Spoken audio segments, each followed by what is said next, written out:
Boa noite, professor Gabriel, tudo bem? Oi, Tânia, tudo bem? Felicidade tê-lo aqui comigo, né? Depois de muita insistência nessa agenda lotada. Na verdade, eu estou pagando um débito com você que eu prometi há mais de um ano e não cumpri até hoje por conta da agenda, mas agora finalmente estou com você, estou muito feliz e eu quero parabenizar você pelo trabalho que você faz. Não é à toa que você é uma pessoa muito querida pelos alunos, pelos concursandos, pelos professores, pelos autores, enfim. Você realmente não mede esforços para ajudar o pessoal que precisa, nossos alunos, nossos, meus e seus, que nos acompanham, precisam de ajuda porque a caminhada é difícil e ninguém chega lá sozinho. Eu fui muito ajudado, então faço questão de ajudar. Você também ajuda muito o pessoal, então parabéns a você que está sempre organizando esse tipo de evento, muito legal, parabéns, e que ajuda todo mundo. Obrigada, professor. Já estamos aqui com quase 300 pessoas plugadas aqui. Eu falei que eu tô muito feliz, mas também tô com medo que o Twitter derrube. Ninguém vai derrubar a gente aqui não, Aí a viu? gente faz de novo, não tem problema. Não vai cair não. Professor, então, para quem não conhece, acho muito difícil isso, mas para quem não conhece, o professor Gabriel é defensor público federal, professor em diversos cursos preparatórios, autor de 2 livros da Juspod, esse que nós vamos sortear hoje, sobre legislação especial. Ele vai voltar para contar um pouco mais sobre o livro, sobre os temas que cada um aborda, mas hoje vocês vão saber. Eu recebi vários e-mails do professor falando assim, mas tia, que negócio é esse de direito penal do inimigo? Você ficou doida, tia? Eu falei, não, gente, vocês têm que assistir hoje, que eu não posso contar. Não posso contar o que é o direito penal do inimigo. Hoje o professor Gabriel que está incumbido aí de contar todos os detalhes aí sobre o direito penal do inimigo, né, professor?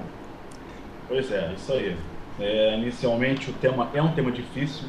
Esse tema ele é bem difundido, ele foi criado pelo professor alemão Gunther Jacobs. É um autor difícil de se ler, difícil de se entender. É um autor muito complexo. Não tem dúvida que hoje é um dos maiores autores, maiores penalistas do mundo. É um seguidor de Weltzel. Ele assumiu o lugar praticamente de Weltzel, porque Weltzel é professor de Direito Penal e Filosofia em Bonn. E Jacobs hoje é professor de Direito Penal e Filosofia em Bonn também. É um autor muito querido por todo mundo, muito seguido e, enfim, mas não é fácil de se entender. Então, eu vou procurar aqui, Tânia, abordar o assunto com a profundidade devida. Mandei o roteiro, o, o índice, para todo mundo por e-mail, para você, inclusive. Botei no grupo do Habib, mandei para o Twitter. Eu vou ser aquele roteiro numa linguagem muito clara, muito objetiva e direta, porque o direito é difícil. Então, professor, devidamente acordados e combinados com o pessoal lá do Brasil todo que está acompanhando, o professor quer mandar um abraço para alguém que está acompanhando aí, professor? Eu quero para todo mundo do Brasil que não me acompanha, não está me acompanhando agora, não só, mas que me acompanha, né, normalmente. Lá no grupo do Habib já são mais de 7 mil associados do Yahoo. Depois que você entra no grupo do Habib, coloca aí no Google, grupo do Habib, @yahoogrupos.com.br. Entra para lá que a partir de lá você vai ficar atualizado com todas as leis que saírem, entendimento novo, informativo, jurisprudência, tudo que for relevante eu mando, gratuito, claro, para vocês. Bota no Google, grupo do Habib, que vai aparecer lá o link, você entra e se cadastra. Podemos Ok. começar, Tânia? Podemos começar então, professor. Fique à vontade, o espaço é seu. Tá, vamos lá. Então dizia eu que eu vou tentar ser o mais claro, o mais didático possível, para que vocês compreendam o tema. Mas inicialmente quero perguntar a vocês se domingo que vem caísse num concurso público como caiu na prova de delegado civil de São Paulo, disser sobre direito penal do inimigo, você ia saber responder? Ainda que você tenha ouvido falar, você responderia de forma completa a questão? Será que se a questão valesse 5 pontos, você garantiria esses 5 pontos? Ou ia ser aquela velha história, a questão vale 5, você tira 1, 1,5, 2. Isso tem que acabar. Resposta completa, embasada, fundamentada para gabaritar a questão e fazer o máximo de ponto possível. Muito bem. O que significa o direito penal do inimigo? Será que é o que você ouviu falar por aí? Eu vou seguir o meu roteiro aqui de aula, né? Já são quase 10 anos de aula, eu nunca entro em sala de aula sem o meu roteiro na mão, eu preparo a aula. Vamos começar com o pensamento de Günther Jacobs sobre a finalidade do direito penal. Na realidade, o direito penal do inimigo, ele é uma leitura de Hegel a partir da teoria de Niklas Luhmann. Vamos começar a entender o tema. O que significa, para fins do direito penal do inimigo, a filosofia de Hegel? Hegel sustenta a tese de que a ordem jurídica é a manifestação da vontade geral, né? Então, a vontade genérica, a vontade de todos, forma uma ordem jurídica. Quando alguém pratica um delito, esse alguém, esse delinquente, nega essa vontade geral. Então, repetindo, a vontade geral forma a ordem jurídica, e quando o delinquente pratica um delito, o que ele faz? Ele nega essa vontade geral. A partir disso, para Hegel, surge a pena criminal para, por sua vez, negar a vontade do delinquente. Então, é um raciocínio encadeado. O delinquente, com seu crime, nega a vontade geral e a pena nega a vontade do delinquente. É por isso que ficou famosa a frase de Hegel de que a pena era a negação da negação do direito. Essa é a razão, nada mais que isso. Deve ter ouvido falar por aí, vamos continuar a ouvir que a pena é a negação da negação do direito. O delinquente nega o direito, a pena nega a vontade do delinquente. Negação da negação. Por essa razão, que a pena, para Hegel, surge como forma de manutenção da vigência do contrato social. A pena surge para reafirmar essa vontade geral que forma a ordem jurídica. Esse é o raciocínio de forma sintética de Hegel. Além do raciocínio de Hegel, quais são as lentes que Günther Jacobs usa? Ele usa as lentes das teorias de Niklas Luhmann. Niklas Luhmann, por sua vez, ele sustenta que o direito é uma estrutura que orienta a sociedade. Claro, se nós vivemos num estado de direito, temos que nos orientar pelas normas, né? E a norma seria, por sua vez, uma generalização dessas expectativas. Que expectativas? Vou chegar lá já já. Com isso, com essa norma que generaliza as expectativas, Niklas Luhmann cria a sua teoria dos sistemas. O que significa teoria dos sistemas? Ele fala o seguinte: as sociedades modernas são muito complexas, né? Há uma grande complexidade. Então, como se faz para reduzir essas complexidades? Se criam sistemas. Uma das criações desses sistemas são as chamadas expectativas. O que é uma expectativa? Expectativa é eu dizer para você, por exemplo, que eu vou trabalhar com você hoje um tema de direito penal ao vivo na internet, e você vem na hora marcada e assiste a aula. Trazendo para o direito, as pessoas podem praticar sua conduta, podem viver, podem se comportar na expectativa de que as outras pessoas também, por sua vez, vão se comportar de acordo com o que delas é esperado. Então eu posso sair na rua na expectativa de que eu não vou ser roubado, de que eu não vou ser morto, de que não se praticará nenhum crime contra mim. Eu posso estacionar meu carro na rua e visitar um amigo, por exemplo, na expectativa de que aquele meu carro não será roubado, tá certo? Muito bem, então todos nós temos expectativas. E com isso, diz Niklas Luhmann, o direito tem que criar mecanismos para que os cidadãos possam seguir confiando nessas expectativas. Isso é a teoria dos sistemas de Luhmann. Você não vai entender o direito penal do inimigo se você não entender isso primeiro. Vem comigo. Partindo disso, Luhmann sustenta: existem duas espécies de expectativas. As expectativas cognitivas e as expectativas normativas. Então, de um lado tem expectativas cognitivas e de outro expectativas normativas. Qual é a diferença? A diferença está ligada à reação à defraudação das expectativas. Você vai concordar comigo que uma expectativa pode ser frustrada, defraudada, correto? Correto. A diferença entre uma e outra é como nós vamos reagir à frustração dessa expectativa. E daí, para Niklas Luhmann, surgem duas hipóteses. Ou se muda o comportamento humano diante da defraudação de uma expectativa, ou se mantém a expectativa da norma. Como assim? Exemplo claro, uma casa. Uma coisa é, exemplo do Jacobs, a casa desabar. Não tiveram acidentes aí recentemente aqui no Brasil, no Rio de Janeiro, na região serrana, desabamentos? Ora, se uma casa desaba, por força da natureza, o que se há de fazer? Né? Muito bem. Nas expectativas cognitivas, nós temos a relação do homem com a natureza. Por exemplo, a natureza destrói a sua casa. Por exemplo, um carro enferruja e por isso perde utilidade. Então, diante da defraudação da expectativa cognitiva, não há como se manter a expectativa viva, porque é um evento natural. Então, o que se faz? Se muda o comportamento do ser humano, da pessoa. Então, se a sua casa foi destruída por uma enchente, por um desmoronamento, o que se há de fazer? Nada. Você constrói uma nova casa. De forma diferente, comece a prestar mais atenção agora, são as expectativas normativas, que significam o quê? Nas expectativas normativas, nós temos a relação do homem com os demais integrantes da relação da interação social. Como é que se reage à defraudação de uma expectativa normativa? Ora, se aplica uma sanção penal como forma de quê? De manutenção dessa expectativa.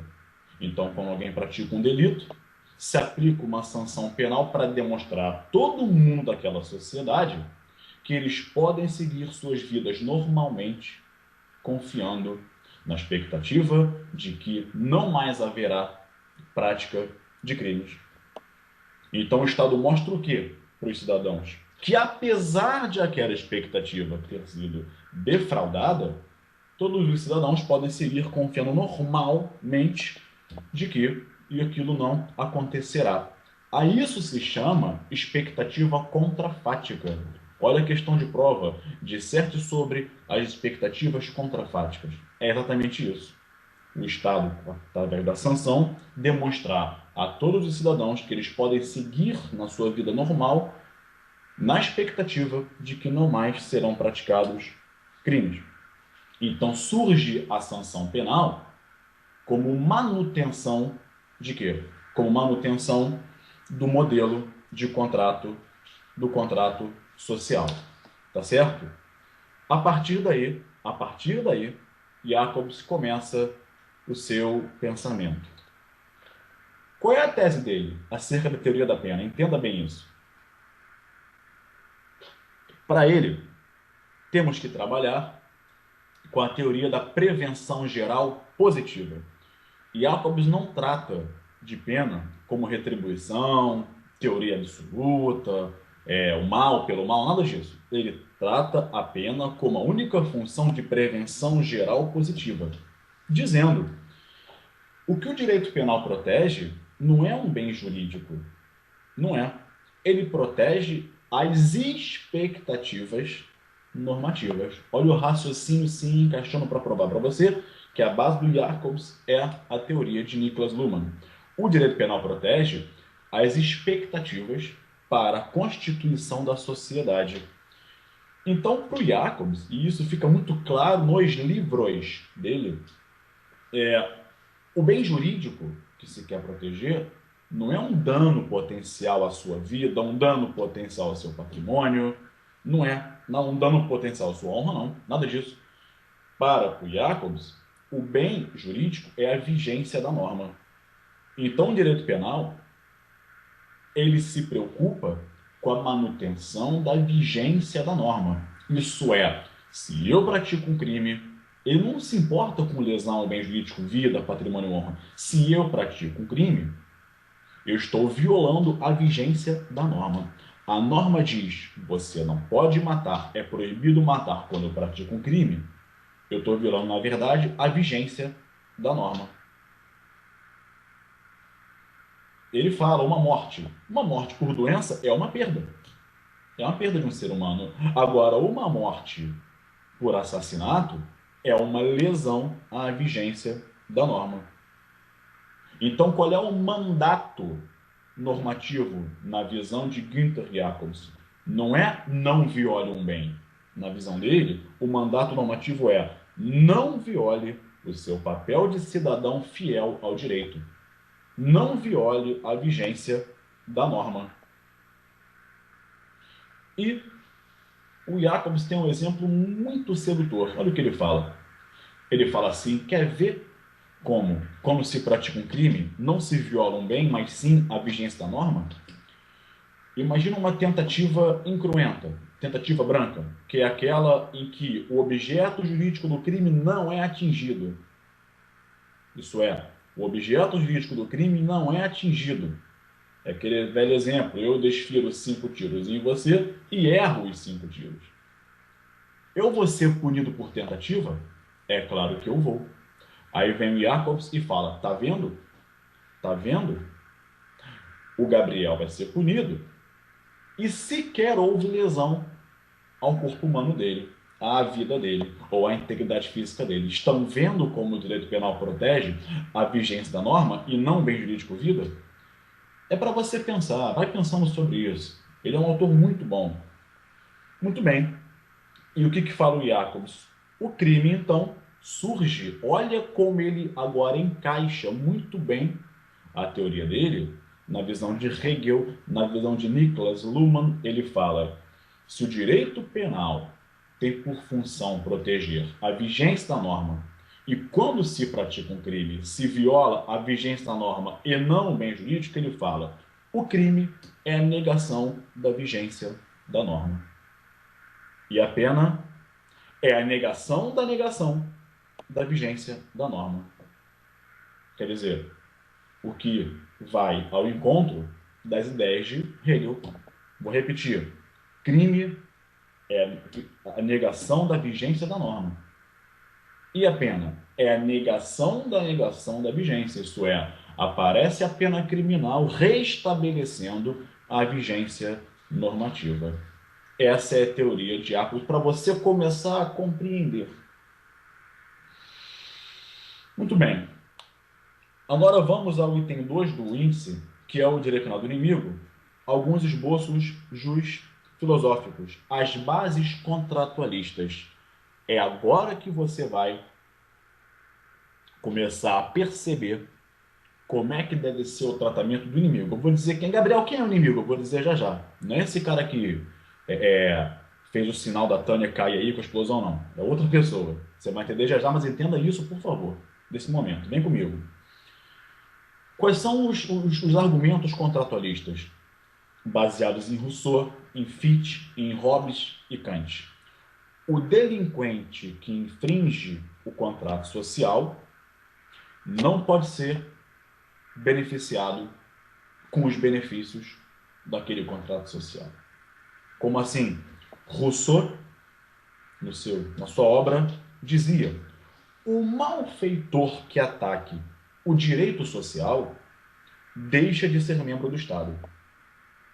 Aquela pessoa que viole qualquer norma do contrato social, e Rousseau, por excelência, é um autor de base contratualista, deixa de ser membro do Estado. Perde a condição de indivíduo. Fichte, dizia ele, quem abandona o contrato cidadão perde os seus direitos como cidadão e como ser humano. Então, para Fichte, a pessoa que viola os direitos daquele contrato cidadão, um contrato social, ele perde todos os direitos como cidadão e como ser humano. Então, olha aonde vamos chegar. Para Rousseau e para Fichte, todo delinquente é um inimigo. Por que um inimigo? Porque violou as normas do contrato social. Se você está inserido num contrato social e você viola as normas do contrato social, você não pode ser tratado como um membro desse contrato social. Você vai ser excluído. Perderá sua condição de pessoa. Já Hobbes e Kant têm uma visão um pouco diferente. Parece, mas é diferente. Hobbes exclui o indivíduo do contrato social, mas ele mantém a função de cidadão. Então, Thomas Hobbes dizia, A pessoa que viola o contrato social, está no Leviatã, ela é excluída do contrato social, mas mantém a condição de indivíduo, de cidadão. Kant também. Kant dizia: quem não se deixa obrigar pela Constituição cidadã deve ser tratado como um inimigo e não como pessoa. Aí você começa a entender a teoria de Jacobs. É por essa razão que lá na origem, e aí temos que descer profundamente na origem, não é um tema que você tem que falar, pode falar em 15, 20 minutos, estão percebendo isso, né? Tem que entender todo o substrato filosófico, sociológico. Kant e Hobbes reconhecem dois direitos penais. Dois. Um direito penal do cidadão e um direito penal do inimigo. São dois direitos penais. O direito penal do cidadão, nele, nós temos pessoas que não delinquem de forma persistente. Cometem um erro, desviam sua conduta, mas não persistem na prática de um delito. Não tem essa habitualidade criminosa. Essas pessoas, do direito penal do cidadão, elas mantêm a condição de pessoa. De outro giro, no direito penal do inimigo, eu tenho o quê? São pessoas que delinquem por princípio, né? Não são pessoas que meramente desviam suas condutas, cometem um erro. Ninguém está livre disso, somos seres humanos e sujeitos a isso. Mas aquela pessoa que desvia sua conduta do contrato social de forma reiterada, essa sim não pode ser tratada como pessoa, ela é um inimigo. E aí chegamos no Jacobs, na diferenciação entre direito penal do cidadão e direito penal do inimigo. O Jacobs fala: o direito penal ele pode proceder de dois modos, de duas formas com as pessoas, né? Pessoas que cometem um crime, cometem um erro. Essas pessoas são pessoas que delinquem, tudo bem? Para elas existe o direito penal do cidadão, que é esse que a gente estuda. Para essas pessoas, o Estado espera elas agirem, praticarem um delito para aplicar a elas uma pena e reafirmar o quê? A estrutura normativa social, reafirmar a vigência da norma, reafirmar a vigência do direito. De outro lado, no direito penal do inimigo, segundo Jacobs, existem pessoas que querem destruir o ordenamento jurídico. E a elas, o Estado não pode dar um tratamento como dá ao cidadão comum. A essas pessoas, o Estado não pode esperar que elas ajam. Para essas pessoas, elas devem ser interceptadas no estado prévio da ação.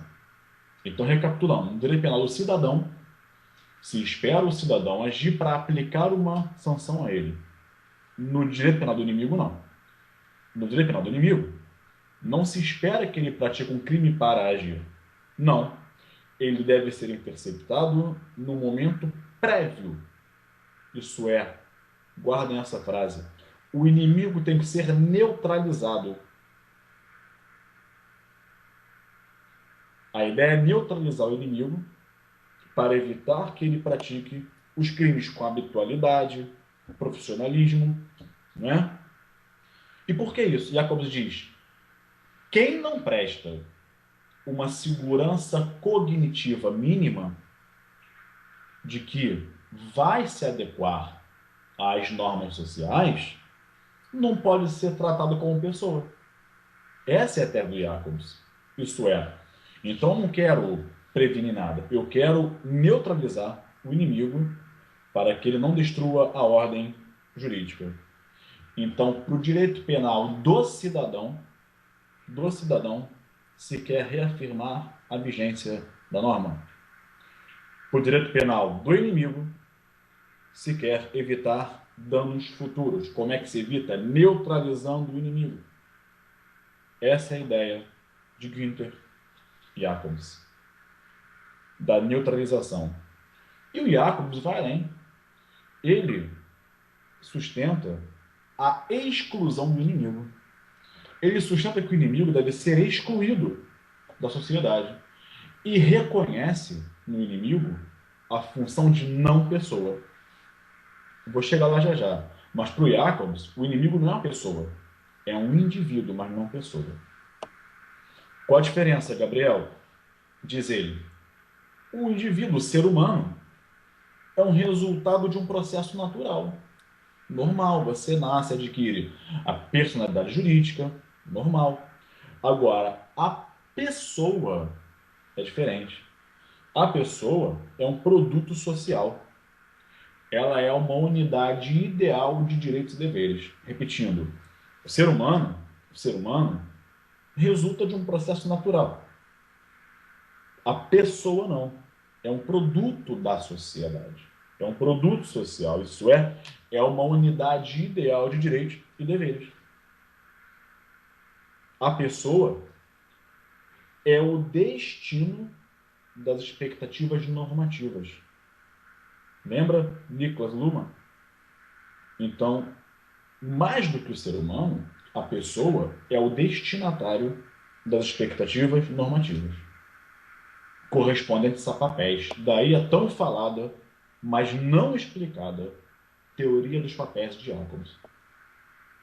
Quer dizer, a pessoa é o destinatário das expectativas normativas e ela possui papéis na coletividade. O inimigo não é um ser humano, não é não é uma pessoa. É um ser humano, mas não é uma pessoa. Então ele chama os inimigos de não pessoas. Mas, Gabriel, quem são os inimigos? Essa é a pergunta, né? Segundo o próprio Günther Jacobs, os inimigos são pessoas que participam de 1. Crimes organizados. 2. Terrorismo. 3. Criminosos sexuais. E 4. Imigrantes ilegais. Então, o inimigo, na visão de Jacobs, está ligado a essas 4 espécies de infração: crime organizado, terrorismo, criminalidade sexual e imigração ilegal. Enfim, existem países nos quais o criminoso sexual ele cumpre a pena e quando ele é posto em liberdade, ele é monitorado pessoalmente por um agente de segurança pública. Já na visão, eu vou falar agora para acrescentar uma outra visão, na visão do professor Silva Sanches, Jesus Maria Silva Sanches, ele traz 4 características do inimigo, algumas coincidentes com Jacobs. Silva Sanches, ele diz, caracterizam o inimigo: a reincidência, a habitualidade, o profissionalismo delitivo e as organizações delitivas estruturadas, que significa criminalidade organizada. Enfim, e aí, fechando todo o raciocínio, você entende por que eu falei para você que no direito penal do cidadão, a finalidade é manutenção da vigência da norma. No direito penal do inimigo, a finalidade é neutralizar o inimigo não pessoa, combater o perigo que é o inimigo. A pessoa é o inimigo. Enfim, daí, disso tudo, surge a necessidade da criação, na visão de Günther Jacobs, da criação de um direito penal diferenciado em suas regras e princípios. É isso. Esse é o resultado de toda a construção. Tudo isso vai resultar na criação de um direito penal diferente, com normas diferentes, com princípios diferentes, e se reconhecem, por isso, algumas medidas excepcionais, extraordinárias, porém legais não, que estão na lei, que caracterizam o direito penal do inimigo. Muito bem. Quais seriam, Gabriel, essas medidas excepcionais que caracterizam o direito penal do inimigo? Medidas penais e também medidas penais processuais. Muito bem. Por que eu usei o termo medidas excepcionais? Porque o próprio Jacobs reconhece que essa visão, essa tese do direito penal do inimigo, essas medidas, na verdade, elas têm caráter excepcional, não tem caráter duradouro. Enfim, e eu separei para vocês quais seriam as medidas, em primeiro lugar, penais, que caracterizam o direito penal do inimigo. Primeira delas, proliferação de crimes de risco, desvinculado de qualquer lógica de lesividade. Então, seria a proliferação, o crescimento de crimes de risco que não tem nenhum vínculo com lesividade, com ofensividade. Depois, o aumento, segunda medida penal, aumento da incriminação de atos preparatórios. É questão de coerência.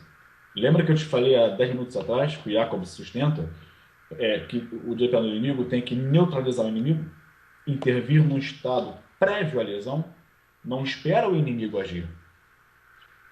Quem é esperado agir é o cidadão, não o inimigo. Percebeu? Terceira medida penal, agravação das penas criminais, independentemente de qualquer proporcionalidade, de qualquer ponderação entre a pena e a gravidade do fato.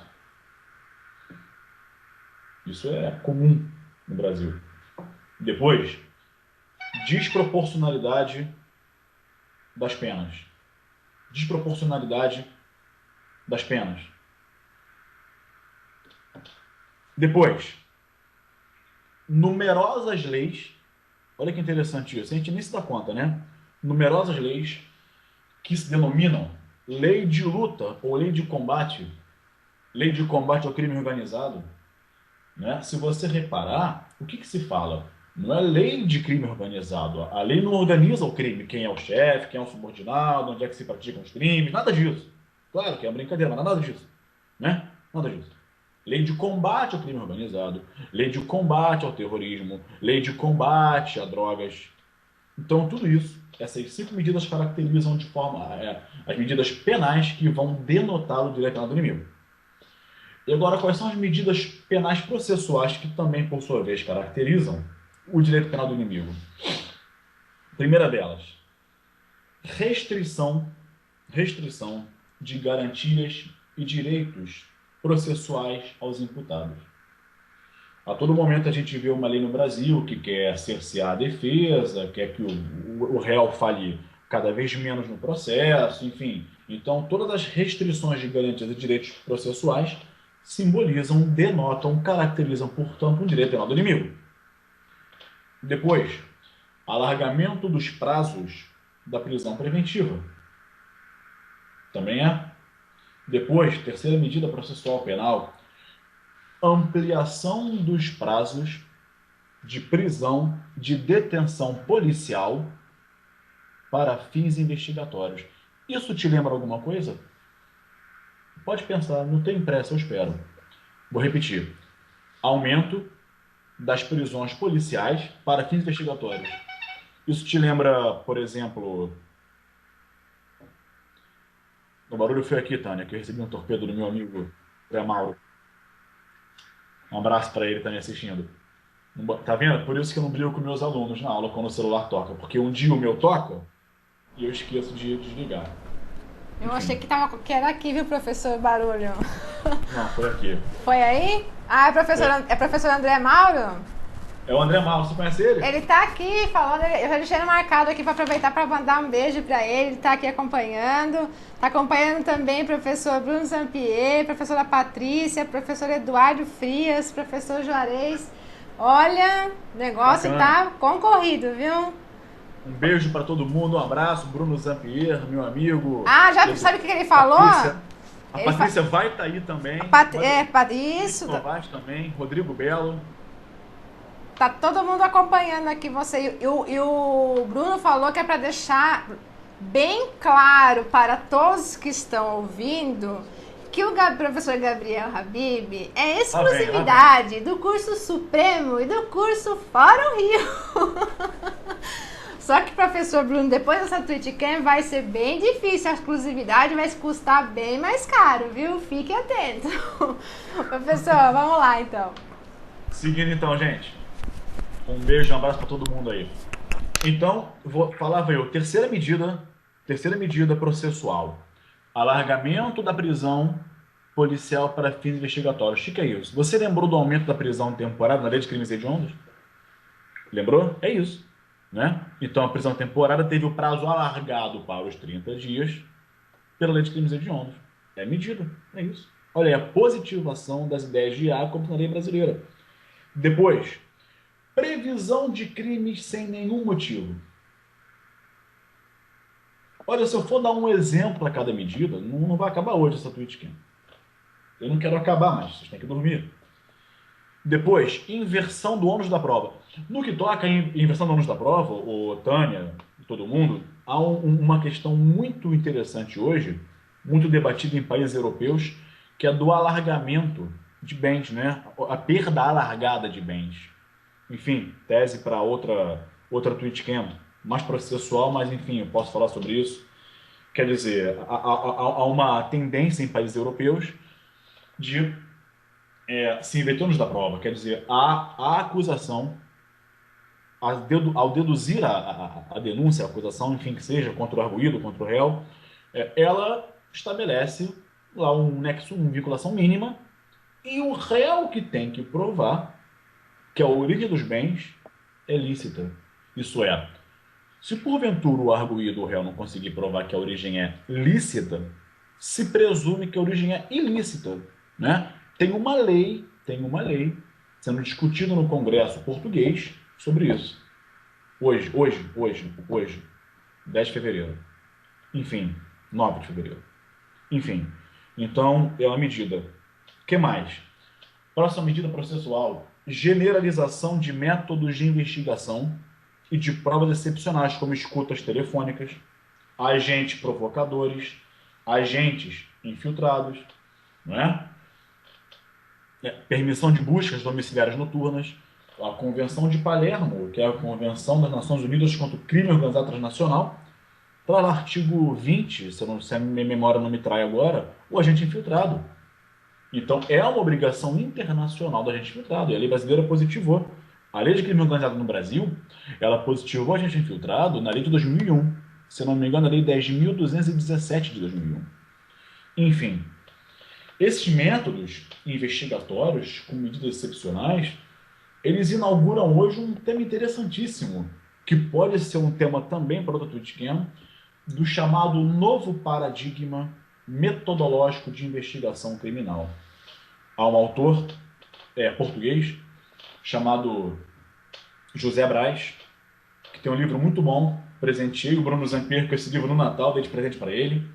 E ele fala, lá, Bruno, depois você confere lá, Bruno, no finalzinho do livro, novos paradigmas metodológicos de investigação. Quer dizer, normalmente, a investigação criminal, eu fico seduzido pelo termo, começo a falar e saio, mas enfim, vou falar.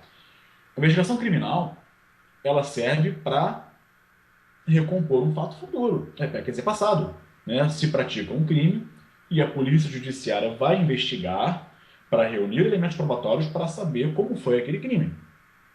Né? Enfim, descobrir a verdade, a tal verdade real que, enfim, eu tenho uma posição que eu acho que, deixa para lá, mas eu acho que tem que ter prática. Né? E quem atua na prática sabe que não existe verdade real. Enfim, deixa para lá. Mas a verdade real, até recomendo o livro do professor Denis Sampaio, A Verdade no Processo Penal, fala muito bem sobre isso. Então se reconstitui a verdade dos fatos, um fato passado. Hoje não. Hoje, a investigação, escuta telefônica, enfim, métodos de investigação modernos, escutas, enfim, elas visam a evitar um fato futuro. Quer dizer, muitas vezes a polícia judiciária intercepta uma ligação, um telefonema, promove uma investigação muito bem feita, inclusive, para evitar que um crime seja praticado. Então, nesse novo paradigma metodológico de investigação que o José Braz fala, não se investiga um fato passado, mas se evita um fato futuro. Olha aí. Olha a intervenção do Estado previamente à lesão ao meio jurídico, que o Jacobs fala. Enfim, isso é para sair da abstração e te provar que como a coisa está acontecendo no Brasil hoje. Última medida processual penal que vai caracterizar o direito penal do inimigo. Normas de direito penitenciário que recrudescem as condições de classificação dos internos. Normas de direito penitenciário que limitam a concessão de benefícios aos detentos reclusos. Normas que ampliam os requisitos do livramento condicional. Se lembrou de que agora? Eu vou repetir. Normas de direito penitenciário que recrudescem o tratamento às condições dos reclusos dos detentos, né, que limitam a concessão de benefícios penitenciários, lei de crimes hediondos veda, anistia, graça e indulto. E mais, medidas que ampliam os requisitos do livramento condicional. A lei de crimes hediondos aumentou o prazo para 2/3 e proibiu o livramento condicional para o reincidente específico em crimes daquela natureza. Quer dizer, são essas as medidas penais e processuais penais na visão da doutrina mundial, brasileira e europeia, sobre as medidas que vão caracterizar o tão falado, porém pouco explicado, direito penal do inimigo. E eu queria ter um dia inteiro para falar sobre isso com vocês, estou sendo bem sintético. E aí eu fechei as medidas que vão caracterizar o direito penal do inimigo, penais e penas processuais. Aí eu pergunto não que eu já respondi, mas eu vou perguntar mesmo assim para dar um tom de suspense. Teria o direito brasileiro algumas normas que seriam fruto do direito penal do inimigo? Já falei várias. Claro que teria. Enfim, não é o objeto de hoje. Mas para você que pensa que está assistindo a um tema que é uma grande novidade, eu faço outra pergunta. Eu estou descobrindo que as perguntas servem mais para alimentar a dúvida do que para serem respondidas. Enfim, a pergunta é: o inimigo na história do direito penal é uma coisa recente? Será que já houve em tempos muito passados o tal do inimigo? E aí? Aí que é a nossa surpresa. O inimigo sempre esteve presente na história do direito penal. Em Atenas, Drácon foi um legislador ateniense que recebeu poderes extraordinários em 621 a.C. para pôr fim ao conflito social provocado pelo golpe de Estado de Silão. E Drácon estabeleceu a pena de morte para todos os delitos. Mas depois, a pena de morte só foi resumida por Drácon aos crimes contra os deuses e as instituições de Estado. Esses delinquentes eram os inimigos de Atenas. No direito romano, lembra que eu te falei há 10 minutos atrás que o Jacobs não reconhecia a condição de pessoa ao inimigo, era uma não pessoa? Sim. No direito romano, não se reconhecia a condição de pessoa para quem praticasse o perduelho. O perduelho era um delito de traição à pátria. Era um inimigo. Qual era a pena? Pena de morte. mediante a fustigação e decapitação com machado. Por quê? Porque quem praticasse o perdoeiro era o inimigo.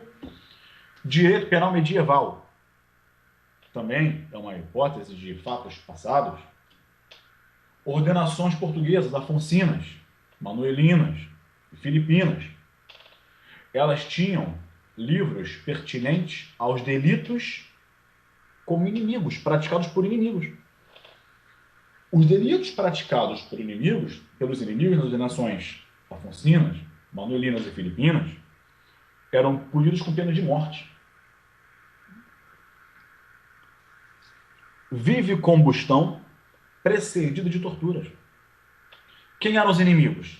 Os hereges, os apóstatas, os feiticeiros, os pederastas e os diversos crimes de lesa majestade. Olha aí o inimigo como era tratado, né? Por fim, nos antepassados, na primeira metade do século XX, regimes totalitários como o nazista, bolchevique, utilizaram o direito penal para justificar a eliminação de centenas de milhares de seus inimigos, judeus e não arianos. Então ficam para vocês os passados em Atenas, os antepassados do direito penal do inimigo, em Atenas, no direito romano, no direito penal medieval, e na primeira metade do século XX, para você perceber que o direito penal do inimigo não é um tema recente, né? Olha, quanto tempo não se escreveu a tese por Hegel, Luhmann, então não é uma coisa recente. E o Jacobs, ele reconhece isso. O Jacobs diz que não é uma coisa recente de agora, não é uma... Porque direito tem modinha, né? Tem a moda. O que está na modinha cai na prova. E o aluno fala por aí, como eu sempre digo aos meus alunos, ouve o galo cantar, não sabe onde, mas repete o canto do galo e acha que está cantando de galo. Mas não está falando nada demais. Né? Então, não é uma modinha. É um tema já que já existe. O próprio Jacobs, o Günther Jacobs fala, ora, temos que tomar, quando você começa o livro dele, ele fala, tome cuidado para não se fazer como se faziam em momentos muito passados, em que se matava o mensageiro da mensagem indecorosa. Seria Jacobs apenas um mensageiro da mensagem indecorosa do direito penal do inimigo, com fonte nas teorias contratualistas, em Hegel, em Luhmann, em Kant, em Rousseau? Será que podemos matar o inimigo, o mensageiro? Ou será que ele está reproduzindo ou aprimorando uma coisa que já existe? Até na história do direito. Então, fica para você refletir. E com isso, Tânia, e meus queridos alunos, meus amigos, eu concluo essa minha breve exposição. Espero ter atendido as expectativas de vocês. A minha foi grande. Eu estou afastado da sala de aula já há 4 meses. Vou ficar mais uns 6 meses sem dar aula. Então, depois de quase uma década de aula, eu nunca fiquei tão tempo afastado da sala de aula. Então, eu estava com saudade. Para mim é uma alegria muito grande, um prazer estar com vocês. Enfim, realmente não há limite mais para que a gente possa ajudar vocês. Não há limite. Distância, não há limite. Enfim, eu concluo aqui o meu tema. Eu não vou criticar, já teci algumas críticas, eu sei, porque eu não me segurei, mas eu não vou criticar o direito penal do inimigo. E por que não? Porque para eu criticar, Tânia, eu precisaria de mais, já estamos há 40 minutos, né, falando, de mais 40 minutos só para tecer as críticas, que são muitas. Enfim, mas para você pensar, o direito penal do inimigo pode ser aplicado? Bom, se você viu o Jornal Nacional hoje, você vai dizer que sim, né? Mas esquece esse discurso bobo, infantil. A gente tem que crescer, tem que amadurecer. Direito é um sistema, direito é um conjunto de normas em que nós temos filósofos, sociólogos, juristas, jusfilósofos, né? Estudando, pensando. Então, isso é o direito, não é o que muitas vezes o Zezinho acha que é. O Zezinho, o Luizinho e o fulaninho acham que é, porque não? Vamos pensar. Existe direito fora da Constituição? Será que isso é constitucional? Provavelmente algum de vocês, e não é uma crítica, o debate é saudável. Algum de vocês vai dizer, acho que tá certo, é isso mesmo, tem que neutralizar, tem que matar. Tudo bem, é a sua posição. A não ser que você ache que está todo mundo errado e você está certo. Não é uma crítica, mas eu estou só para você pensar. Pensa comigo. Será que isso é constitucional? Será que o direito penal do inimigo e as críticas que eu faço agora, assim, eu tenho minhas críticas, mas são duas frases que o professor Augusto Silva Dias me fez e eu fiquei pensando. Não seria uma tentativa formal de introduzir na ordem jurídica institutos materialmente incompatíveis com a Constituição? É dar uma forma a um conteúdo impossível. E outra, existe direito fora da Constituição republicana de 88? E mais, para você pensar, será que o inimigo, tal do inimigo, ele pode ser considerado não pessoa? Será que ele pode se, aspas, autodespedir do contrato social, da sociedade? Será que ele pode se despedir voluntariamente do contexto social? É para você pensar. Então, Tânia, eu encerro aqui a minha explanação. Vamos às perguntas, dúvidas, colocações. Queria fazer um convite a todos. Entrem para o grupo do Habib, né? Joguem no Google, grupo do Habib, @yahoogrupos.com.br. Não é Habibs, Habibs é lanchonete, por favor, tem limite, né? É grupo do Habib. Entra lá, é de graça. Você tem que ter e-mail do Yahoo para se cadastrar. Se não tiver, crie. Depois que você se cadastrar, você pode direcionar as mensagens para o teu Hotmail, para o teu Gmail, não importa, o que você quiser, ou Terra, enfim. Mas para se cadastrar, faça um Yahoo, depois você receba no seu e-mail pessoal. Tânia, muito obrigado. Estou à disposição de vocês.